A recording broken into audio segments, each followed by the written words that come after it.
Muy buenas tardes, muy buenas noches a todos y a todas. Es un gusto saludar a todos en este nuestro webinar científico hablando mejorando el potencial de la salud endometrial.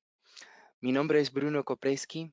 Actualmente soy el director de operaciones para Genomics en toda la TAM y es un gusto saludar a todos para este webinar que vamos a tener panelistas súper importantes que van a hablar de su experiencia y de los casos clínicos acerca de cómo podemos mejorar nuestras tasas de embarazo a nuestras pacientes. Entonces, es un gusto saludar y un gusto también introducir a nuestros ponentes. Hoy conmigo vamos a tener el doctor Álvaro Santibáñez, que trabaja en la clínica Procrea de Ciudad de México y es presidente de la Asociación Mexicana de Medicina Reproductiva. También vamos a tener al doctor Claudio Bonomini, que es de la clínica Inmater de Lima, en Perú, y actualmente es el vicepresidente de la Sociedad Peruana de Fertilidad. Con nosotros también, doctor Ernesto Escudero, también de la clínica Inmater en Lima, en Perú, y es el director técnico y científico de la clínica. Y doctor Moisés Sánchez de la clínica Geminar, también en Lima, Perú. Doctores, muchísimas gracias por la participación en nuestro webinar. Es un placer hablar con vosotros y tener la oportunidad de escucharlos, hablar de sus casos y de todos que nosotros vamos a hablar hoy. Muchísimas gracias. Eh, Nosotros vamos a empezar con el doctor Álvaro Santibáñez, que nos va a brindar con sus casos y sus experiencias que ha tenido en todo el tiempo a largo en Ciudad de México. Muchísimas gracias, doctor Álvaro.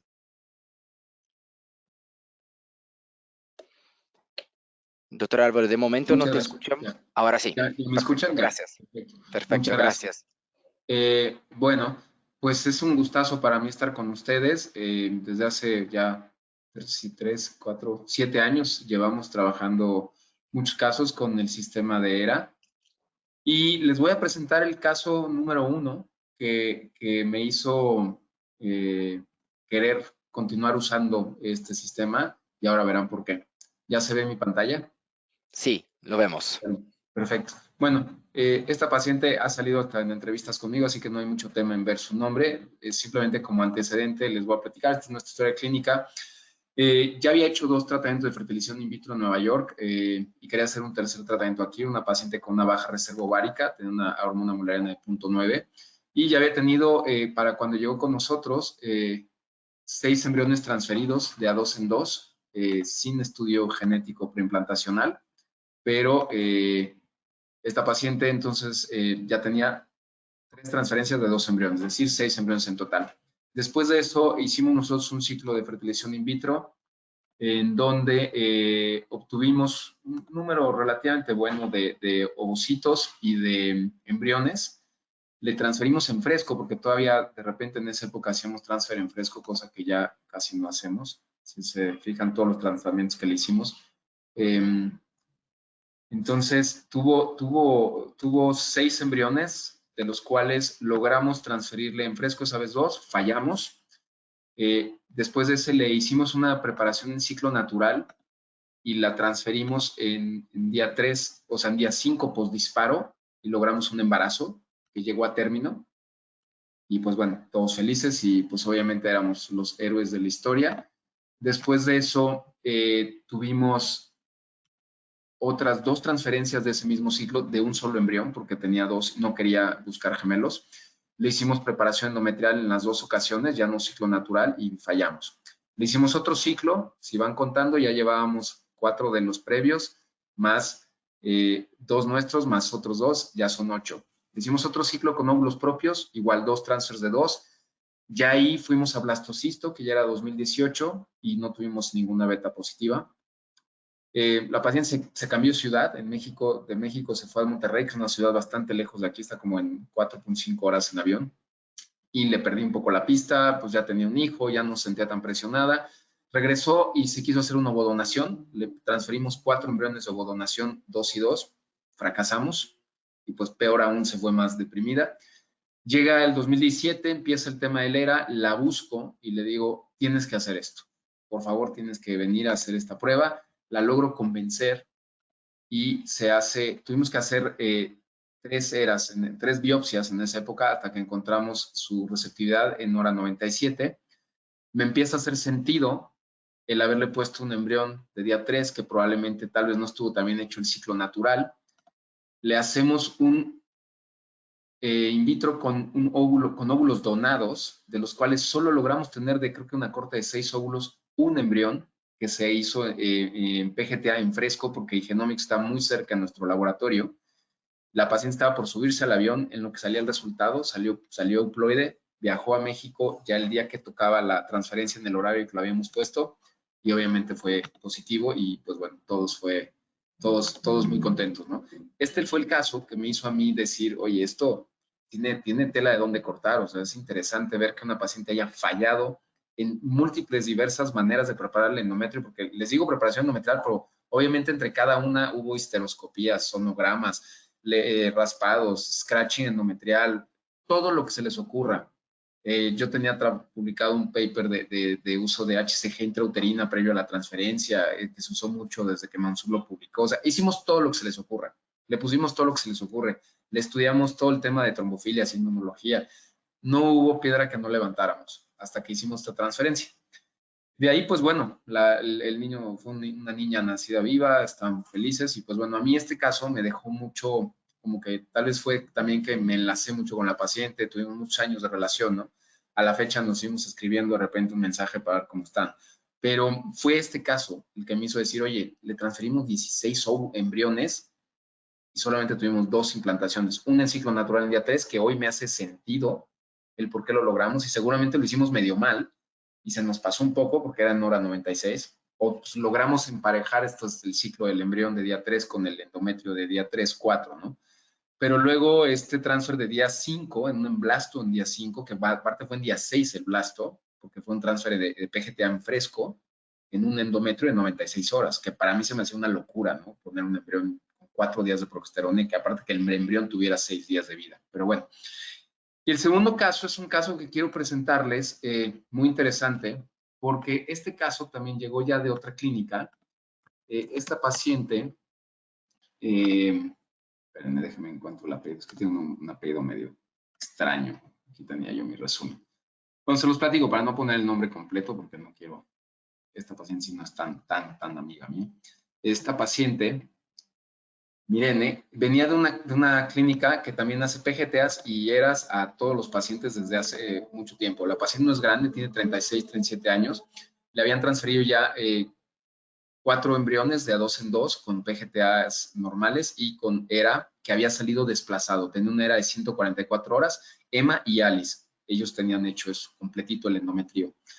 Y llega con nosotros, le hacemos otro ciclo, le logramos 6 blastos, pero divinos, de día 5, divinos, euploides. Le transfiero 1, fallamos, y yo usé el ERA que ella traía de la otra clínica, pero yo sí, ya desde hace mucho tiempo, les pedía si tenían las recetas de cómo había sido su preparación endometrial, porque yo la copiaba tal cual, decía así, bueno, si lo hicieron así y la receptividad está así, voy a hacer exactamente lo mismo, aunque no sé el protocolo que yo uso el de perlas vaginales, 1, 1, 2, y soy súper estricto con los horarios, las pongo 7, 3, 11 de la noche, que es la dosis que les doy también de estradiol tomado de 2 miligramos, ¿no? Y bueno, llegó con un esquema de preparación muy raro, en donde los primeros 2 días le daban 200, 200, luego 200, 200, luego 200, 200, 200, y al final sí llegaban a los 800 miligramos, pero el último cuarto y quinto día. Entonces, viendo esto y habiendo fallado un embrión que de verdad era del libro el embrión, y con los otros 4 euploides fallidos, dije, esto no puede ser, o sea, la paciente está perfecta, tiene todo bien. Le decidí repetir el ERA, le dije, oye, yo creo que hay que repetir el ERA porque este esquema de preparación no es como está publicado en Genomics, vamos a volverlo a hacer, se lo repito, y le salió obviamente receptivo en 120. A la Doctor primera Álvaro, transferencia que le perdona, hicimos, sí. es que nosotros estamos mirando su WhatsApp y no sé si está, Perdóname. si está presentando el PowerPoint, no lo sé, perdona. Perdóname, aquí está, perdón, sí.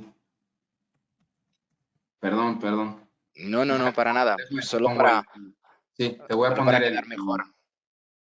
Voy a poner el expediente de ella, perdón. No me fijé.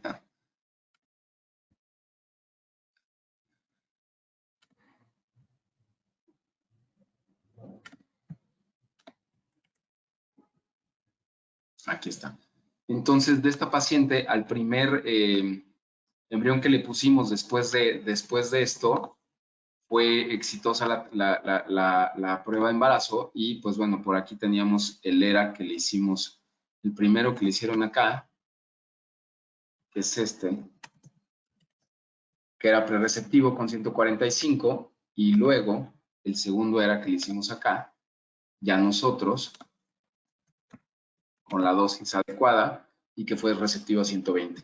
Y después de esa transferencia, fue que logró embarazo. Y yo de ahí hasta mandé un correo y Genomics que me explicaran, porque yo tenía en la cabeza la idea de que lo que importaba era el número de horas y si bien no mal no le habían dado una dosis tan correcta, pues tampoco era una dosis mala. Yo cambié la dosis a 800 miligramos de progesterona porque Genomics la empezó a meter en sus protocolos. Yo usaba 600 antes y medía progesterona el día previo y la subíamos cuando estaba abajo de 10. Pero cuando lo empezaron a hacer así, dije, bueno, pues tendremos que hacerlo así, ni modo, y decidí usar 800 en todas las pacientes. Pero me llamó mucho la atención este caso y por eso te los quise compartir, porque yo creo que mucho de lo que tal vez estamos teniendo de sesgos en los estudios que están haciendo es que en muchos lados, y no sé, quisiera escuchar sus opiniones, médicos utilizan sus protocolos de preparación que están acostumbrados a las dosis que están acostumbrados y quieren que el ERA les lea los resultados cuando el protocolo se diseñó, creo que de otra manera. No sé si esto esté bien o mal, pero para mí, en este caso, claramente hubo una diferencia y no fue la única paciente. Tengo otras que también traían ERAs de otras clínicas hechos con otras dosis y salieron diferentes las lecturas. Entonces, de ahí se me quedó la moraleja a mí de nunca usar el ERA de otro lado, a menos que estuviera convencido y que yo constatara que las dosis de progesterona eran las que tenían que ser. Entonces, bueno, les dejo a ustedes esto, quise hacerlo muy rápido, pero son dos casos que a mí me han llamado mucho la atención y que se los compartía y Genomics estos dos casos, y es más, el primero que llevaba tantas transferencias hasta lo publicamos como caso clínico en la revista mexicana de ginecobstetricia. Muchas gracias por su atención. Espero si hay preguntas que les haya ayudado un poquito esto en las dudas que hay alrededor del ERA. Y bueno, del M y el ALICE no tengo tanta experiencia porque lo empecé a hacer hace no tantos meses, como 6, 8 meses. Ya tendremos Doctor, buenos casos seguramente de PGT si era fallidos, que con la corrección del M y el ALICE logremos tener resultados. doctor Ábalos, muchísimas gracias por sus casos, muchísimas gracias por su experiencia. A nosotros es muy, muy importante escuchar. Y ahora le paso la palabra a doctor Claudio Bonomini, que va a también nos brindar un poco con su experiencia a lo largo de los años. Doctor Claudio, muchísimas gracias. Hola, buenas noches con todos. No sé si me escuchan bien. Sí, te escuchamos bien. Bueno, antes de saludarlos, me metí, los vi y claro, los vi calladitos, no hablé nada y era que estaba con los cascos y estaban apagados y no se escuchaba. Pensaba que no estaban, pero bueno. Hola, buenas noches con todos. Yo tengo también algunos añitos de experiencia en reproducción. Yo me entrené en el IBE de Madrid y justo caí en la época en la que el ERA comenzó a salir. Así que digamos que estoy conociendo al ERA desde casi los pañales. Voy a comentarles brevemente sobre dos casos clínicos. No sé si ahí ven mi pantalla. Sí, estamos mirando, sí. Bueno, voy a presentarles sobre dos casos clínicos que para mí son muy importantes porque me crearon mucho vínculo con estas pacientes y a una en particular, pues, se le ayudó muchísimo por algo que ya les contaré. Este es un primer caso, son claramente dos pacientes, pero es un caso interesante porque estas pacientes, RSS y BSS, son hermanas. Y en una, que fue con la primera que comenzamos en el 2017, con 33 años, esta chica era nulípara, tenía una baja reserva ovárica, una mala calidad ovocitaria, y el esposo tenía azoospermia. Entonces, con lo poco que tenía, le hicimos 2 ciclos de fecundación in vitro con banco de semen, y el resultado no fue bueno. Transferimos embriones, pero claramente no eran los mejores embriones que podíamos haber obtenido. Y terminamos sin éxito. No llegamos a hacerle el estudio genético a los embriones, los transferimos y ahí quedó.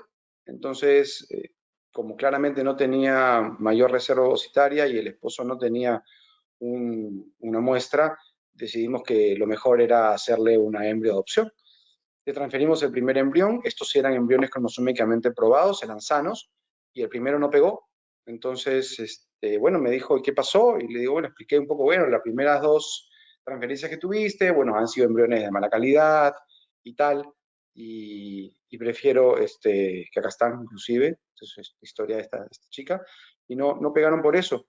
El primer embrión de adopción que le ponemos, le explico que, bueno, que un poco estábamos en la misma línea, no cumplía todavía digamos, las características de un protocolo regular para hablar de fallo de implantación, porque si bien es cierto, habían sido 2 transferencias de embriones, los embriones honestamente no eran bonitos.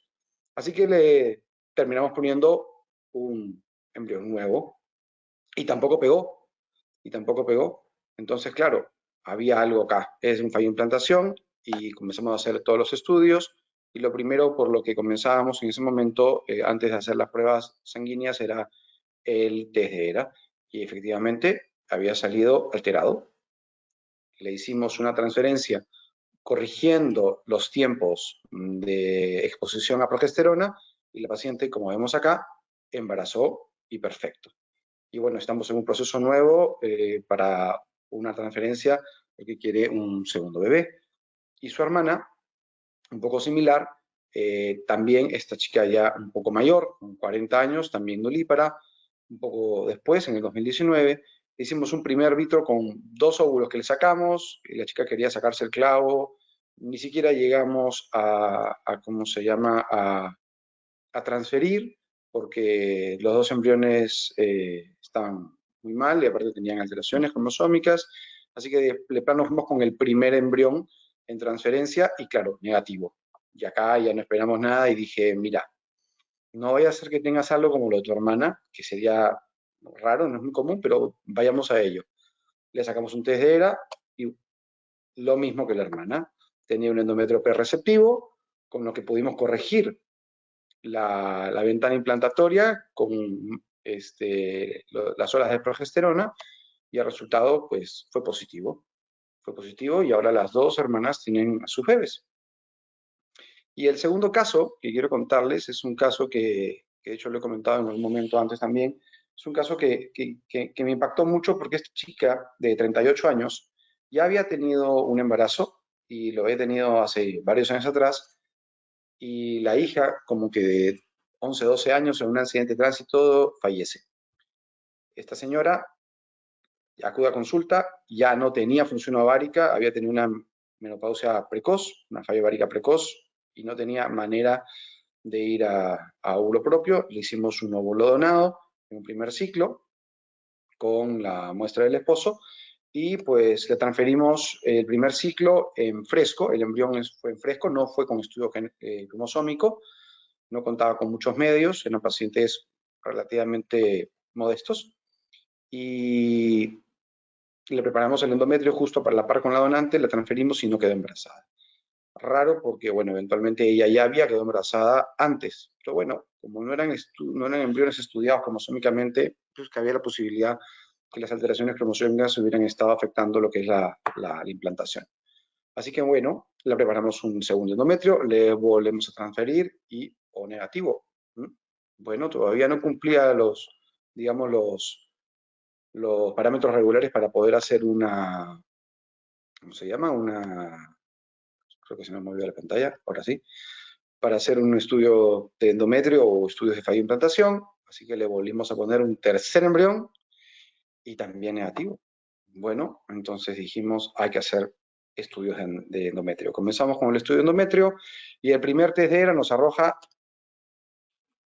esto de acá. Nos arroja endometrio proliferativo. Entonces lo llamo en ese entonces al director de Genomics en Perú, Federico Valdés, y le digo, ¿esto qué significa? Me dijo, que no le has dado progesterona a tu paciente, pues me dice. Y le digo, no, sí le he dado progesterona. Entonces la llamo por si acaso a la paciente y le digo, Esther, ¿te has puesto progesterona? Y me dice, sí, doctor, ¿cómo? Yo de todas maneras me he puesto progesterona. es un estudio carísimo, ¿cómo no lo voy a dejar? No voy a poner. Bueno, al final comenzamos a ver y resulta que esta señora tenía una condición rarísima, tenía una condición por la que no podía ella lograr la transformación de endometrio proliferativo a endometrio secretor con progesterona externa. Solamente lo pudo hacer eventualmente, claro, por su propia progesterona. Pero ya no tenía función ovárica, entonces no podíamos hacer una transferencia de ciclo natural. Y nos tocó probar progesterona por progesterona, cuál era la que le funcionaba. Y claro, como tenía que ser, la última fue la que funcionó y claro, tenía que ser la intramuscular.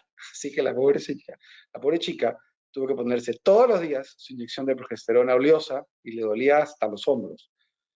Finalmente salió el endometrio, salió un receptivo tardío, le dimos el tratamiento con las horas indicadas por el ERA y la paciente pues claramente embarazó. Y ahora pues los resultados un poco de esto, que para muchos pueden ser un tema medio agridulce, para muchos puede ser un tema que de repente quita el sueño, controversiales y tal, pero finalmente para nosotros, los que hemos usado el ERA por tantos años y que eventualmente lo seguimos utilizando y vemos que sus resultados son positivos, nos dan estos resultados. Y esto es un poco la historia de estos dos exámenes que os he buscado porque han sido pues, los más representativos, pero es que existen muchos más, muchísimos más, y también muy interesantes, de N cantidad de transferencias. Y bueno, espero que esto les haya gustado y les sirva, y quedo también para las preguntas que puedan haber del público.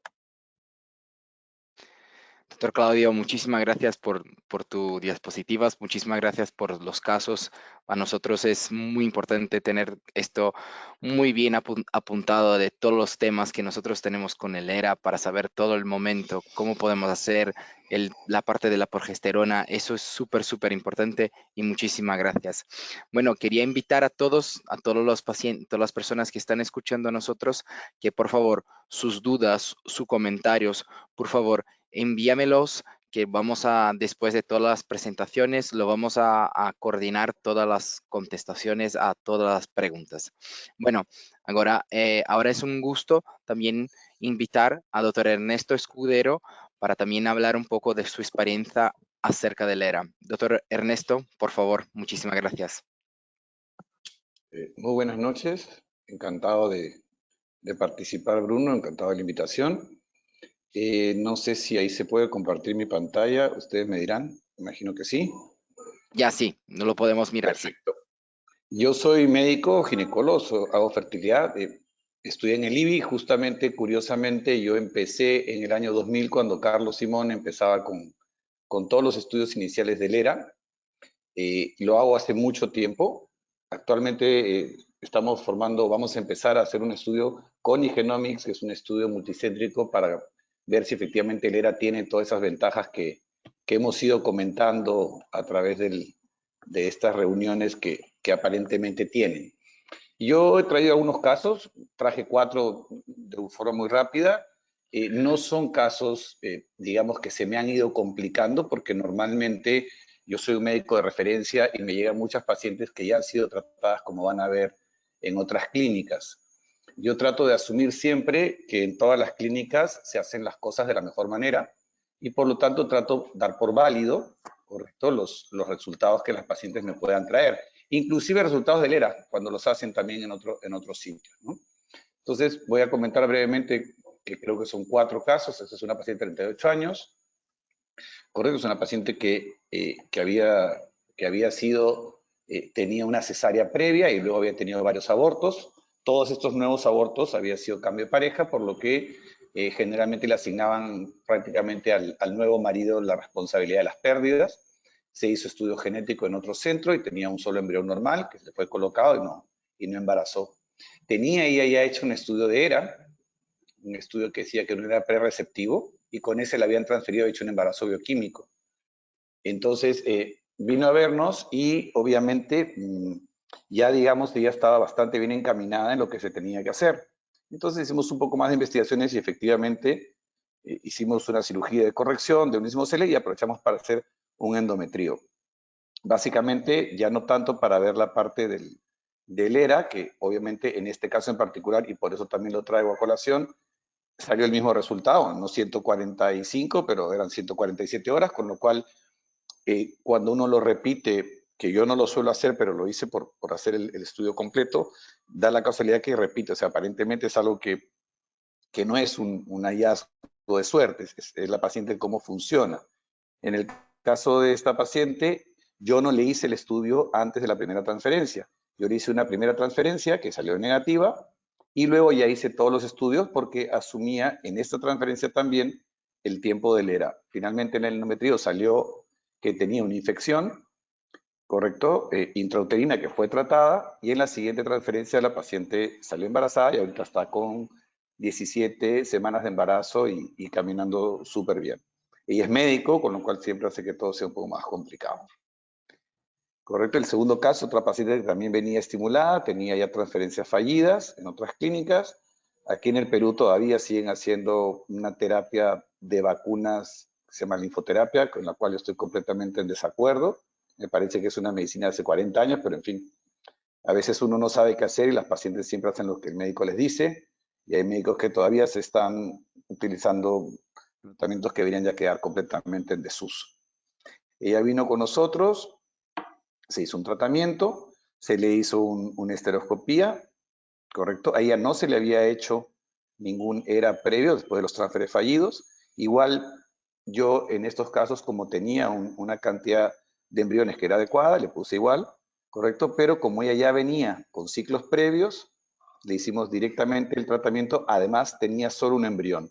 Yo tengo por norma que cuando solamente tengo un embrión euploide, suelo hacer siempre todo el estudio endometrial previo a la transferencia.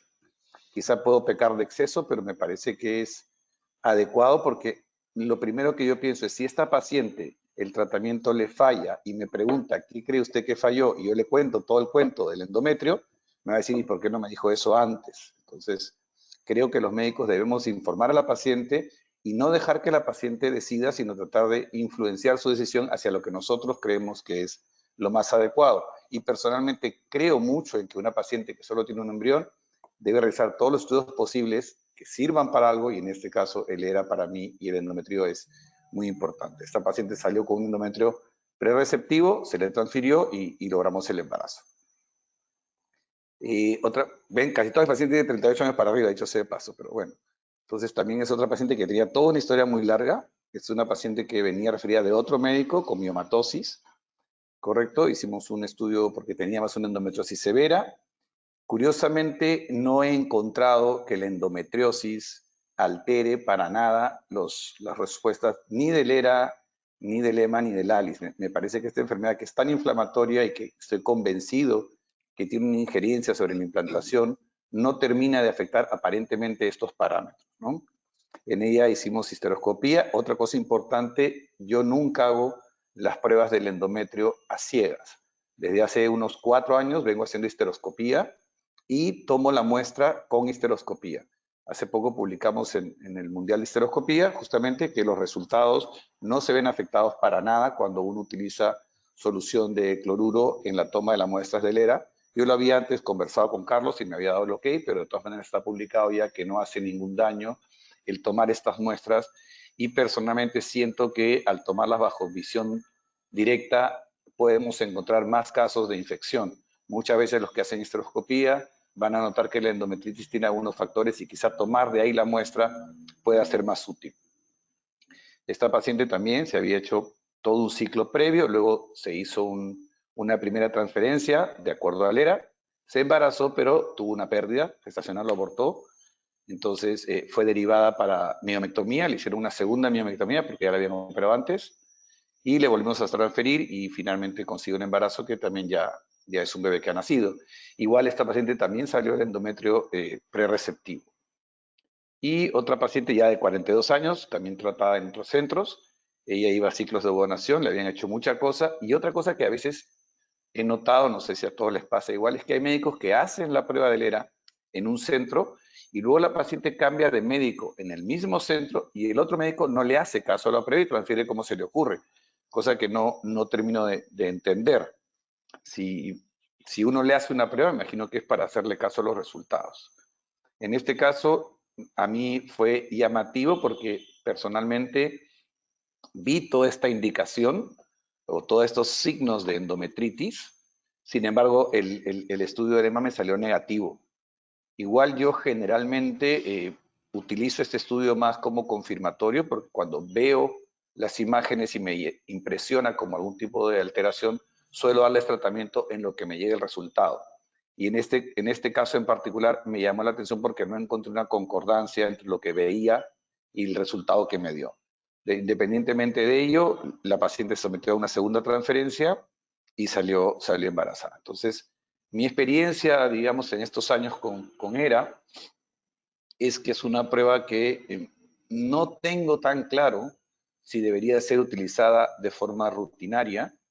Hoy por hoy me decanto más por hacer ciclos naturales, pero lo que sí está claro es que si una paciente tiene un embrión o pocos embriones, porque de repente tiene 2, pero quiere tener 2 hijos, sí creo que si vamos a ir por el camino del ciclo sustituido, sí creo que el ERA es una prueba que debería ser casi una indicación en todas nuestras pacientes, porque si bien para nosotros el hecho que haya una transferencia fallida puede significar 2 o 3 meses, para la paciente cada fallo de un tratamiento es algo muy traumático. Y yo creo que estamos en la obligación de tratar de que esto se evite y nuestro principal objetivo debiera ser que el take home baby rate sea lo más pronto posible, ¿no? El tiempo de espera hacia conseguir un embarazo.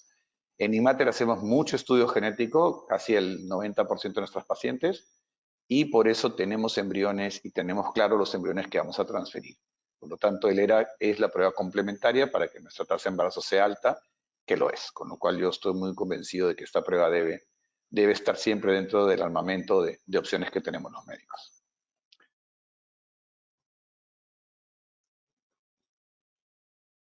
Muchísimas gracias, doctor Ernesto.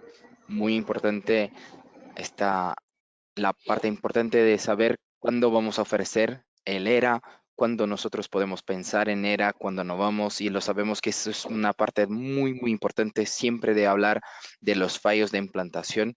Y bueno, y después cuando vamos a tener las preguntas, vamos a hablar un poquito más acerca de esto. Muchísimas gracias. Y bueno, para tener nuestro último ponente, nosotros tenemos el doctor Mosés, que también va a brindar a nosotros con su experiencia y acerca de sus casos también en todo lo largo de los años que ha trabajado con la ERA. Doctor Moisés, muchísimas gracias.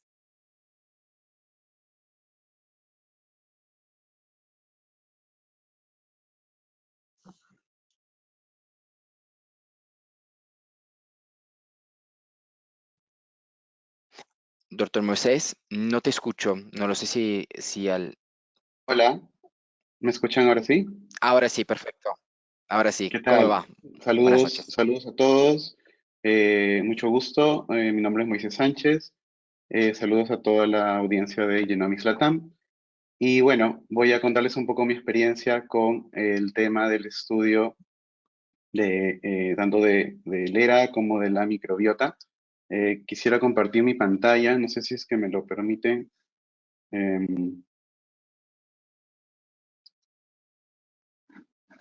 Actualmente está como presentador. Voy a reiniciarlo, un segundo. Ok. Ya. Ahí va nuevamente la solicitud. Ok.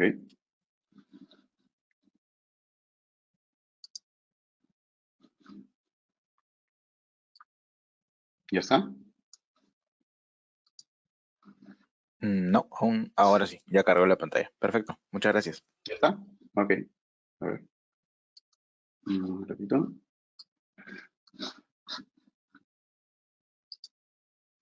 Listo. ¿Ven mi pantalla? Sí, lo vemos. Ya, perfecto. Ok, entonces, bueno, nuevamente, mucho gusto. Voy a presentar dos casos importantes en lo que es el tema de la salud endometrial, ya que como han visto, definitivamente el tema es fundamental para poder optimizar los tratamientos en reproducción. Y vamos a empezar con, quiero unas palabras solamente para lo que implica hacer este tipo de estudios que considero importantísimo como parte de lo que es el manejo de medicina reproductiva personalizada, ya que, de hecho, los tratamientos han avanzado muchísimo, tanto en estimulación ovárica, como en reserva ovárica, como en selección de gametos, como incubación de gametos, y en el tema de estudio genético para tratar de optimizar los resultados reproductivos.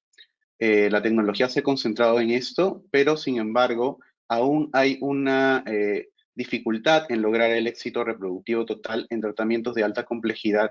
Inclusive, la tasa máxima esperada haciendo todo esto es el 60%.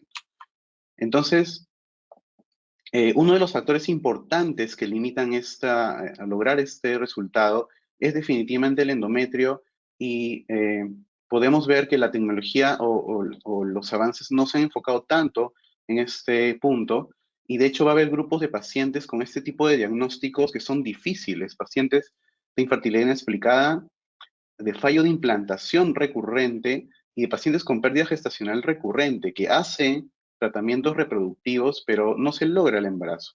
Entonces, está involucrado aquí definitivamente el tema del endometrio, y es por eso que es importantísimo estudiarlo. Uno de los estudios que implica hacer medicina personalizada es hacer el estudio de receptividad endometrial, como hacemos el test ERA, de la microbioma o microbiota del test EMA, y de hecho el estudio de endometritis crónica de gérmenes, como el test ALICE. Tenemos la experiencia nosotros de hacer el estudio del ERA desde el 2019 y el estudio endometrio completo desde 2020. Más o menos tenemos 100, un poco más de 100 casos estudiados con test de endometrio, y nos ha dado la razón que para casos específicos es necesario tener un diagnóstico así, porque como verán en estos dos casos que voy a presentar, la paciente viene sin otra salida, sin algún futuro cercano a la solución de su problema. Este caso, que es una paciente reciente, que le he visto yo todo el año 2022 y hasta este año, la paciente K, es una paciente que de hecho como antecedentes es joven, de 36 años, pero ha pasado por múltiples diagnósticos y tratamientos. Ella, por antecedente principal, es que había tenido 2 embarazos con pérdidas, 2 pérdidas gestacionales menores de 10 semanas.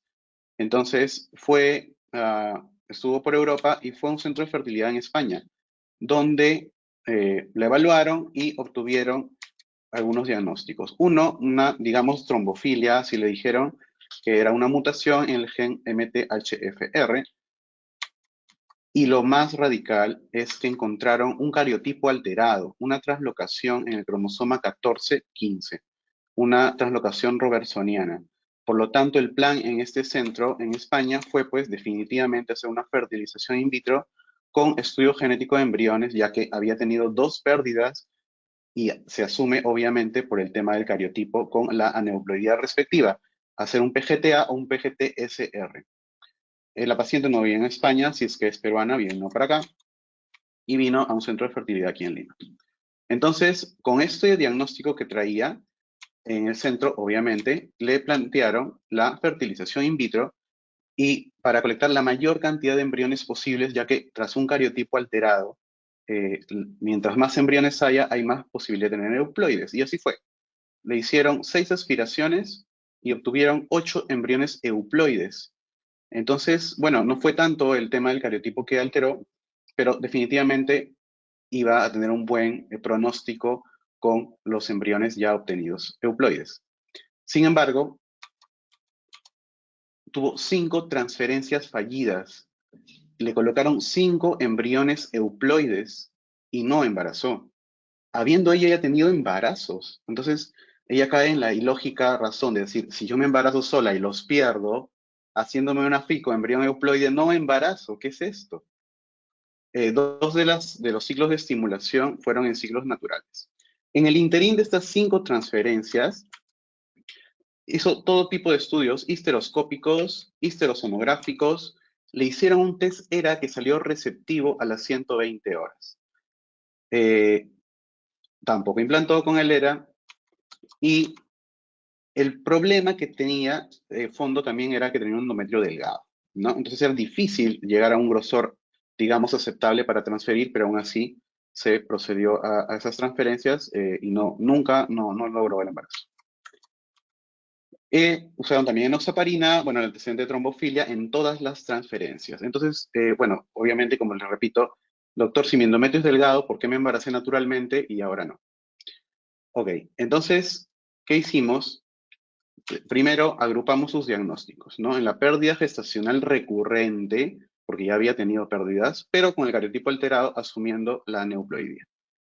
Pero también falla de implantación recurrente. Pocas veces se ve esto a la vez, porque o la paciente tiene falla de implantación recurrente, es la que nunca ha embarazado.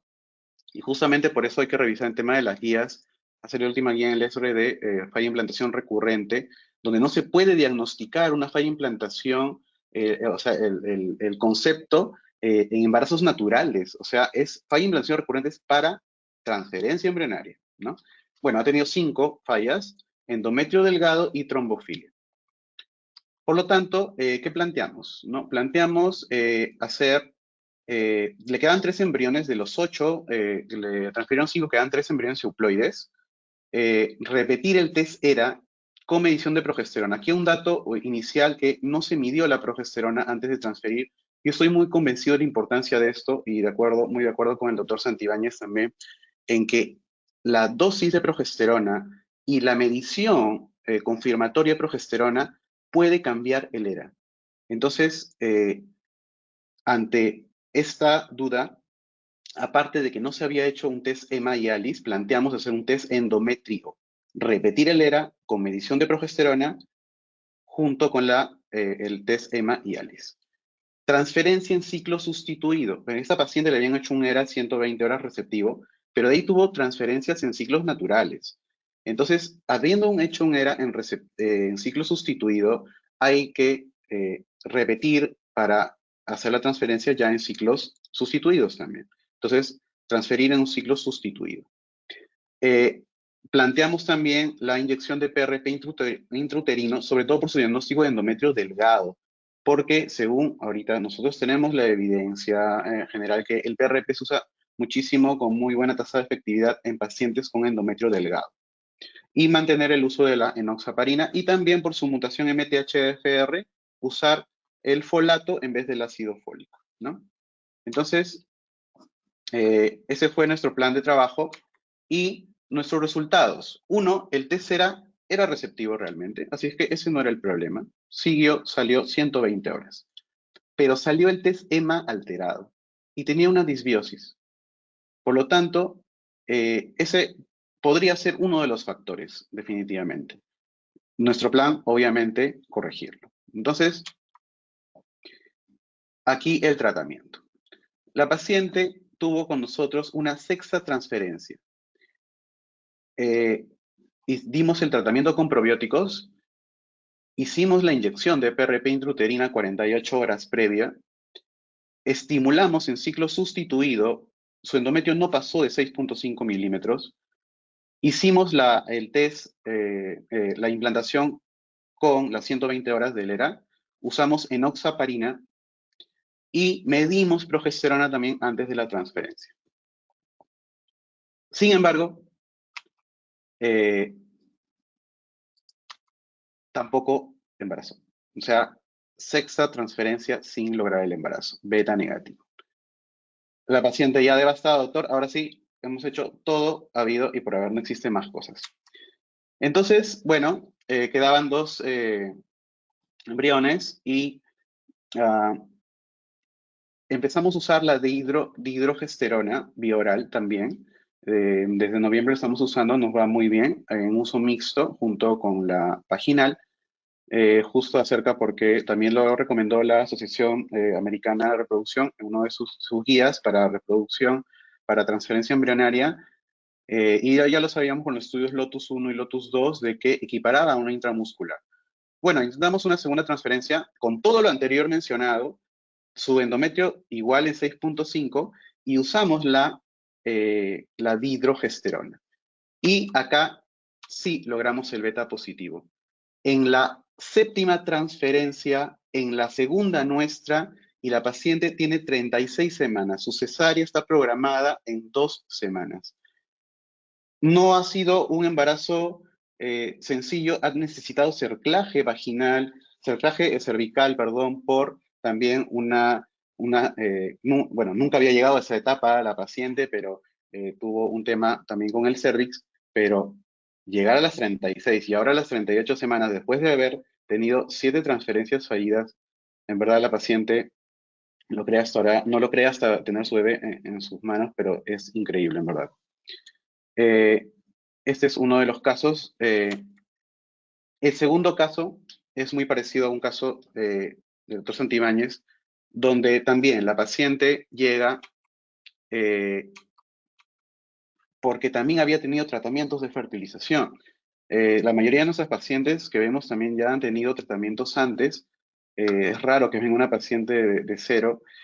Bueno, se había visto en también un centro de fertilidad aquí en Lima y 34 años, joven, pero con baja reserva ovárica, tenía una antimularidad en 0.8. Bueno, en este centro le hicieron una fertilización, 2 aspiraciones, formaron 6 embriones sin estudio genético. Entonces, le transfirieron, antes de eso hicieron una biopsia endometrial para estudio de endometritis crónica y salió positivo. Le dieron tratamiento para endometritis crónica. Hicieron una transferencia y no embarazó, ¿no? Luego de ello, hicieron un test ERA que le salió pre-receptivo. Y aquí un poquito de atención en el tema de que le salió 144 horas, pero no midieron progesterona. Entonces, con estas horas le hicieron una siguiente transferencia, que también salió negativa. Entonces tenía 2 transferencias fallidas. Acá en la segunda le colocaron 2 embriones, o sea, 3 embriones colocados con test ERA corregido y no logró el embarazo y con endometritis crónica tratada. Histerosonografía siempre ok, histeroscopía siempre ok. Entonces llega con nosotros y bueno, planteamos igual los diagnósticos, la baja reserva ovárica, le queda 3 embriones de baja calidad sin PGTA, entonces ella decidió hacer otra FI con nosotros y ahora sí hacer estudio genético de los embriones. Tuvo obviamente falla de implantación recurrente, endometritis tratada y el endometrio preceptivo con 144 horas sin verificación de progesterona. Entonces, nosotros planteamos varias cosas. Uno, repetir el test ERA, porque de hecho no se había hecho un test EMA-YALIS, así es que como no se midió progesterona, nosotros ya tenemos la duda. Por lo tanto, repetimos y hicimos el test de endometrio completo, midiendo progesterona y teniendo más embriones, porque así lo decidió la paciente, y con estudio genético esta vez. Los resultados, aquí está el punto de este caso. El ERA salió receptivo a las 120 horas, no 144 horas como se hizo en su ERA previo, donde no midieron progesterona. Aquí sí medimos progesterona y nos salió una progesterona favorable, lo que el punto de corte nos dice para transferir un embrión que debe ser más de 10 nanogramos, y también nos salió así, y nos salió 120 horas. El TCMA también salió alterado, tenía una disbiosis, y bueno, obtuvimos en la fertilización, que usamos nosotros mucho el PRP ovárico, 3 embriones euploides en una paciente con baja reserva ovárica, con estudio genético PGTA. Y bueno, el tratamiento de la transferencia que hicimos, que fue su tercera transferencia de la paciente y la primera nuestra, dimos el tratamiento con probióticos previo, transferimos a las 120 horas según era, y ya usamos por default la dihidrogesterona como tratamiento para la transferencia y logramos el embarazo en esta transferencia. Actualmente tiene un embarazo clínico de 6 semanas luego de haber tenido pues transferencias fallidas y haber corregido todo el test, el problema endometrial, para que ahora sí se haya logrado el embarazo. Unos puntos que digamos que traigo de repente a discusión es pues que ante un fallo de implantación, de inicio hacer el test endometrio, yo lo sugiero así, medir progesterona antes del test era no la progesterona que se pide, que debe salir 0, sino la progesterona que debe medirse antes de la transferencia 48 horas antes, que debe salir más de 10. Que se haya tratado con endometritis no significa que haya logrado la eubiosis. Hay que verificar con un examen de microbiota como el EMA. Y considerar para tratamientos de endometrio delgado el PRP intrauterino y el uso de dihidrogesterona también. Eso es lo que quería exponer. Muchas gracias. Muchísimas gracias, doctor Moisés. Muchísimas gracias por sus diapositivas, por toda experiencia y por hablar también acerca de los test que nosotros tenemos de ELERA, de ELEMA y el ALICI. Yo aquí tengo muchísimas preguntas que nosotros de nuestra audiencia nos ha enviado. Ojalá que nosotros tengamos tiempo para poder contestar todas y poder discutir un poco más acerca de todo lo que tenemos. Bueno, lo empiezo con una primera pregunta a todos nosotros. Bueno, muchísimas noches. Si una paciente tiene un ERA post-receptivo y en la segunda biopsia, con las recomendaciones seguidas correctamente en tiempo, tiene como resultado pre-receptivo, ¿qué hacer si se transfiere y no embaraza?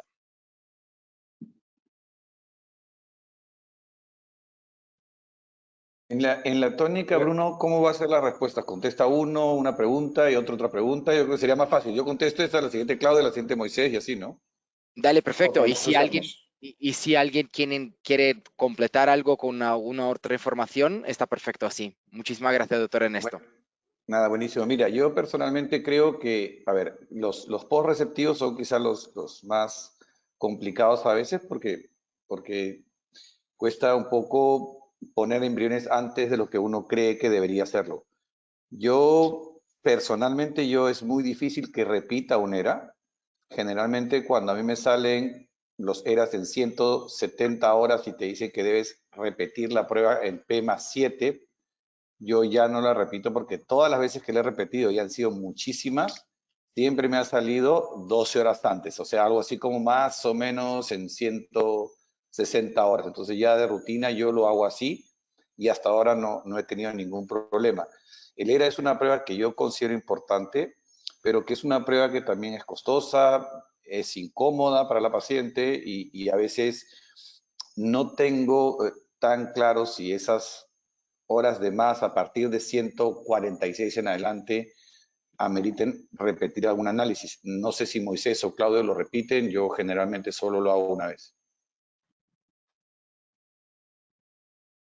Yo también lo hago una vez, sí, correcto. Yo repito cuando me traen los resultados y los veo alterados y sobre todo tengo fallos de implantación y no se ha medido progesterona previa.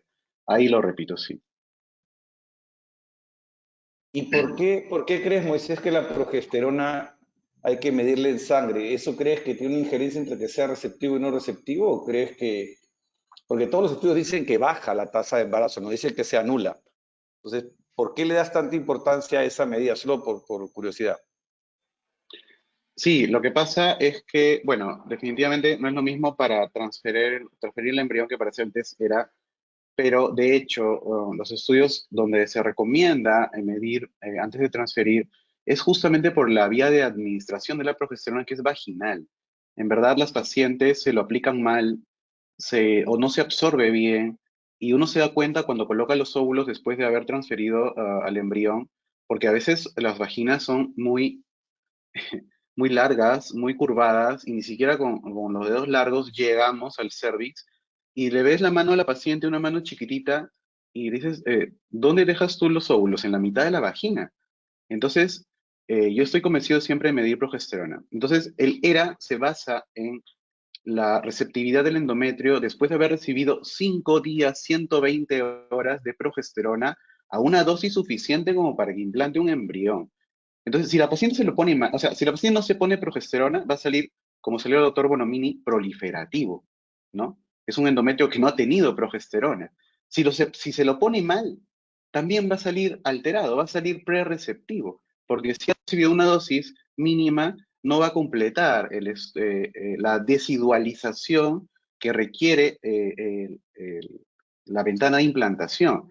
Entonces, si es que yo le mido a la paciente y salen 3 de progesterona, significa que la paciente no se lo ha puesto, o se lo ha puesto muy mal, o no ha absorbido bien, entonces va a salir el resultado alterado.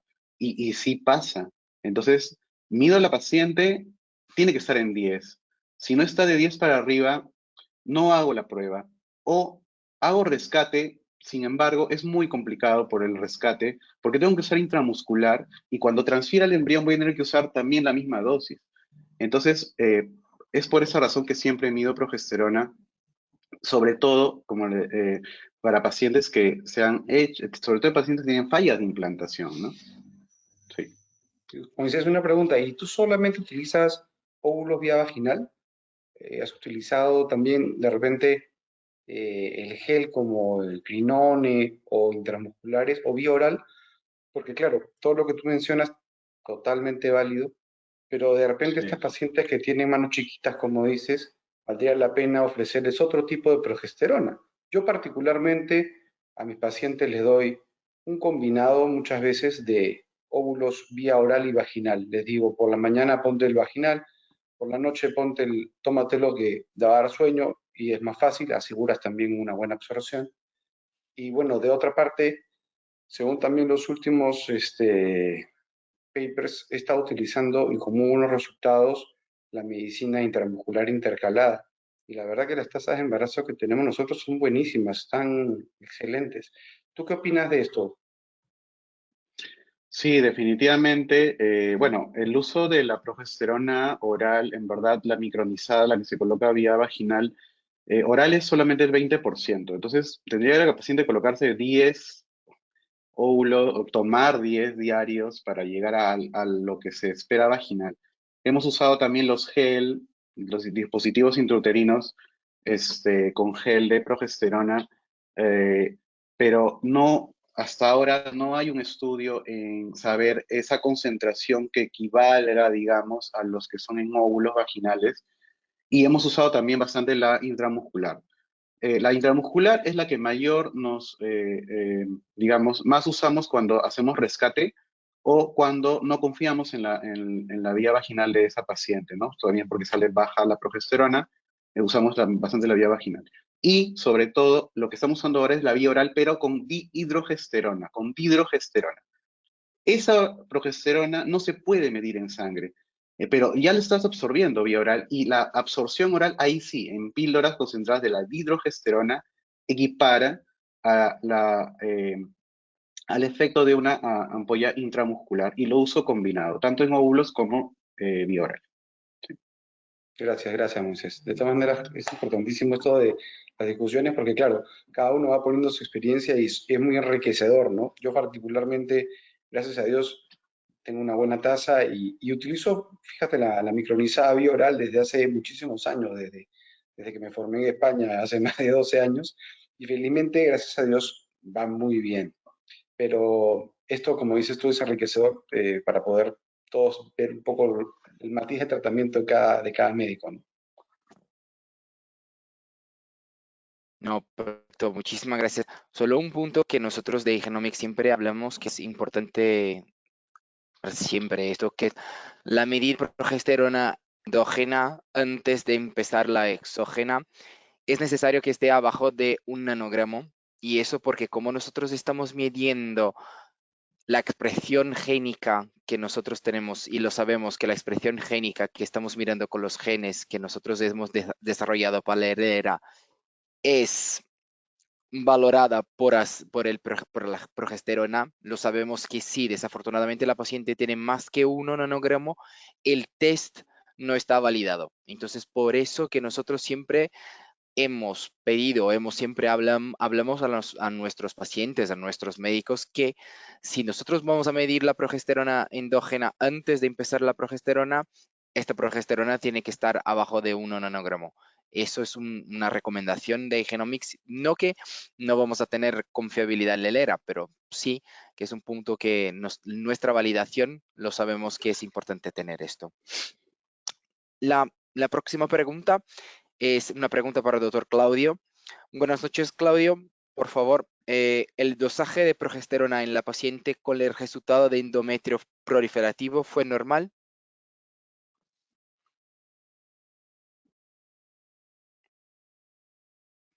Disculpe que está con los headphones apagados. A esta chica le hicimos la progesterona, no le medimos en ese primer ciclo. En ese entonces no le hacíamos tanto dosaje a las pacientes, ahora se le hace. Entonces no se lo hicimos y por eso no se lo pudimos calcular.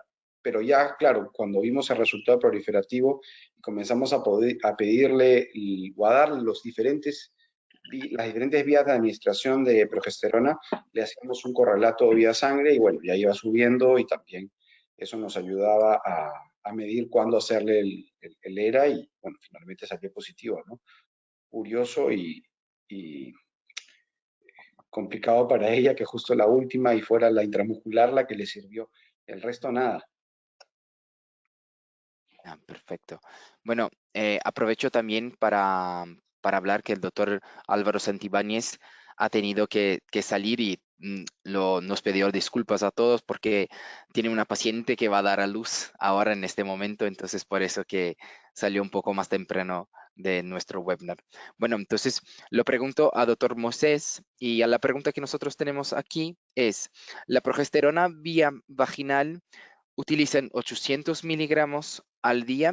¿Lo utilizan desde el día P0 o el día P0 utilizan 400 miligramos y a partir del día P+1, 800 miligramos? Gracias. Ya. No, la dosis el esquema que usamos, ¿sí me escuchan? Perdón, ¿me escuchan?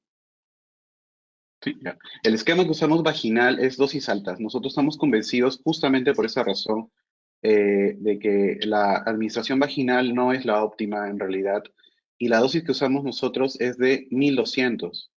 Entonces usamos 400 cada 8 horas, desde día P0 hasta la transferencia, que es completado el día P+6, ¿no? Así es. La medición de progesterona la hacemos en día P0 y en día P+3.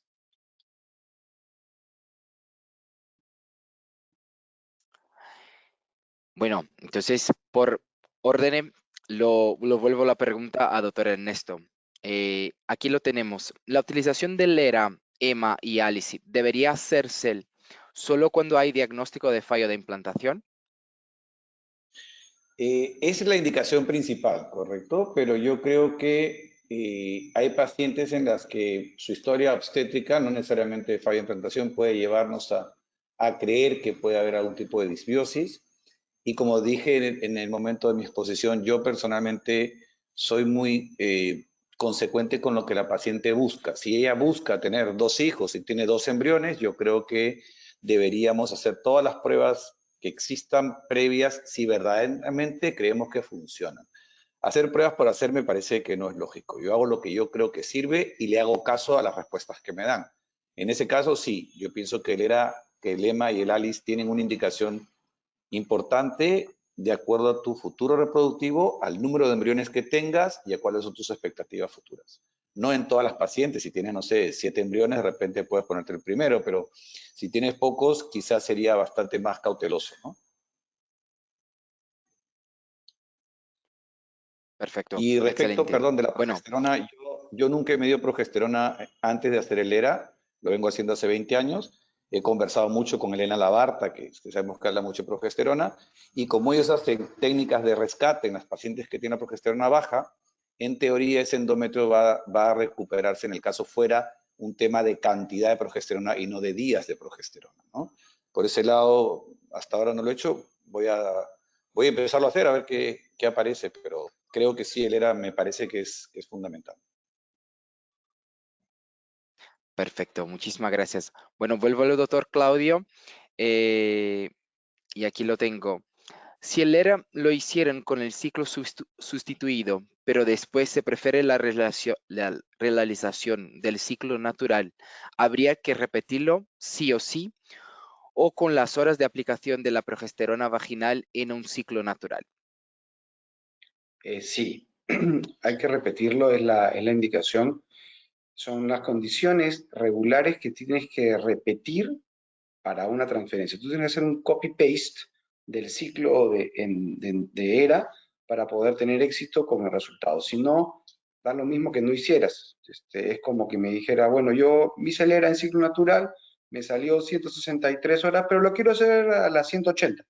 No, tiene que hacerse para eso. Es una de las condiciones del examen. Si tú lo pides es porque confías en él y tienes que hacerlo según las reglas. No puedes jugar Monopolio como juegas Ludo. Entonces, una de las condiciones es esa, que tú tengas que repetir la prueba si quieres cambiar el tipo de transferencia. Así como, por ejemplo, un dato importante también, que alguna vez lo comenté con Nasser, es que si la paciente, por ejemplo, sube o baja de peso más de 10 kilos, tienes que volver a repetir el test de ERA porque puede cambiar también la ventana implantatoria. Entonces hay ciertas cosas que tienes que saber de este examen. Entonces, entre comillas, a veces hay que leerse bien el prospecto para no fallar en las indicaciones del examen. Entonces, digamos que con esas cosas ya más armadas, más en claro, tú vas viendo a qué apuntas, un ciclo natural, si te conviene, si quieres un ciclo sustituido. Yo particularmente comencé con muchos ciclos naturales, se hacían muchísimos ciclos naturales en un momento en España, después pasamos a ciclos sustituidos, después volvimos a ciclos naturales, es por oleadas. Yo ya me quedé con los ciclos sustituidos, me va muy bien, le acomoda a las pacientes y la verdad se acomoda también a los tiempos de los médicos, sobre todo los que de una u otra manera tenemos algunos viajes para hacer charlas o porque tenemos consultorios en otras ciudades, se nos acomoda y se nos da muy bien, pero ya claro, depende de cada médico, ¿no? Perfecto, muchísimas gracias, doctor Claudio. Y efectivamente, nosotros tenemos que tener muy claro que hay condiciones que se pasa con la paciente, nosotros tenemos que repetir el ERA, porque, por ejemplo, el cambio muy intenso de BMI, por ejemplo, del peso de la paciente, eso es importante. Si la paciente ha tenido una quirurgia que ha pasado desafortunadamente, eso también lo sabemos que tenemos que repetir el ERA. Entonces, son puntos muy importantes. Lo sé que está, bueno, a mí de mi parte estoy muy contento con todo lo que tenemos, pero desafortunadamente nosotros tenemos que hacer la última pregunta por el largo de la hora y lo voy a conducir la pregunta al doctor Moisés, pero también a todos, si quieres compartir, por favor, su experiencia, doy las gracias. Bueno, gracias por compartir sus experiencias. ¿Tiene estudios o han podido relacionar en los casos los niveles de progesterona con los que el ERA puede ajornarnos un resultado receptivo? ¿Y qué deberíamos hacer si aún con el test receptivo previo medimos niveles de progesterona y tenemos un resultado menor a 5 nanogramos por mililitro, perdón? ¿Cómo homologamos esto al Framework Transfer? ¿Aún así transferimos o cancelarían? Y luego, invalidar el ERA por la necesidad de cambiar dosis o vías de administración de progesterona. Gracias. Creo que fueron como 5 preguntas.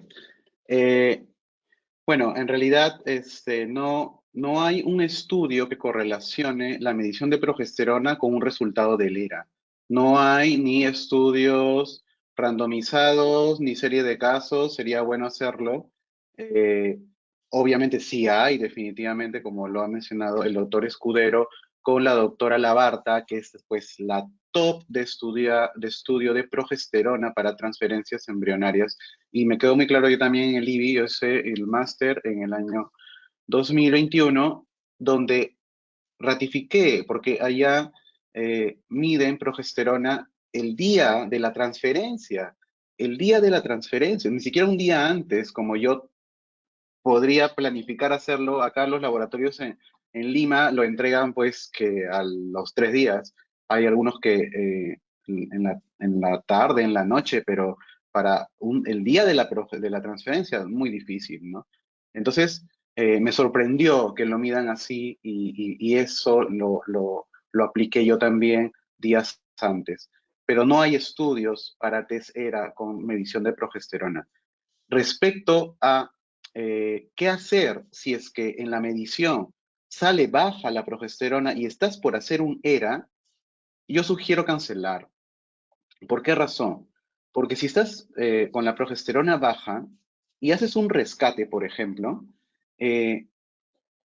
vas a tener que aplicar eso cuando quieras transferir el embrión y te va a salir el resultado del ERA, te va a salir receptivo, receptivo, lo que sea. Vas a tener que aplicar eso a la transferencia embrionaria. ¿Y qué le vas a hacer? Le vas a dar 3 días de óvulos y de ahí tu rescate de inyecciones. Es un poco complejo.